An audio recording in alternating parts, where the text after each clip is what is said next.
আসসালামু আলাইকুম, তোমরা সবাই কেমন আছো? আশা করি তোমরা অনেক ভালো আছো। আলহামদুলিল্লাহ আমিও ভালো আছি। তো আজকে আমি একটা জিনিস নিয়েছি, জিনিসটা খুব ভালো লাগলো আমাকে দেখতে, অনেক ভালো একটা টর্চ লাইট। তো এই জিনিসটা দেখাবো তোমাদেরকে, জিনিসটার কি ফিউচার আছে। এদিকে এসো, এদিকে নিয়ে যাবো। The box rock light M37।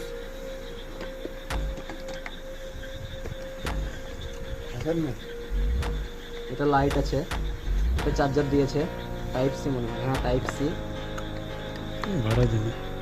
এটা হচ্ছে রক লাইট। লাইট টর্চটা অনেক সুন্দর, ফিনিশিংটা খুব ভালো লাগছে, দেখতে অনেক চমৎকার। দেখা যাক লাইটটা কীরকম ব্রাইটনেস। তো লাইটটা এবার বন্ধ করা করবো, লাইটটা বন্ধ করা হবে। এখন অন্ধকার, আমাকে দেখতে হবে না কিছু। লাইটটা আমি জ্বালছি, এই দেখো কি ফোকাস। এবার নিচে মেরে দেখাও। নিচেটা দেখো, অনেক ফোকাস, খুব ভালো লাগছে, পুরো দিন করে দিয়েছে। ছোট লাইটটা মারো একবার, ছোট লাইটটা মারো। সেদিকে দেখাও। এটাতে জুম আউটও আছে, জোরে এই দেখো অনেক দূর যাচ্ছে, অনেক দূরে যাচ্ছে। আরো দূরে মারা হবে কিন্তু আমি মারি না, যেহেতু এখানে পাবলিক প্লেস আছে, যদি কোনো প্রবলেম হয় ওই জন্য। তো লাইটটা খুব কাছেরটা খুব ভালো লাগলো আমাকে, দেখাও।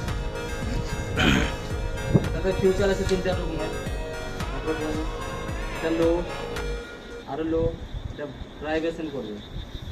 তো দেখতে অনেক ভালো লাগছে, প্রাইস হিসাবে লাইটটা খুব ভালো লাগলো আমাকে। তো তোমরা যদি কেউ নিতে চাও তো আমাকে বলবা, আমি লিঙ্কটা দিয়ে পাঠিয়ে দেবো।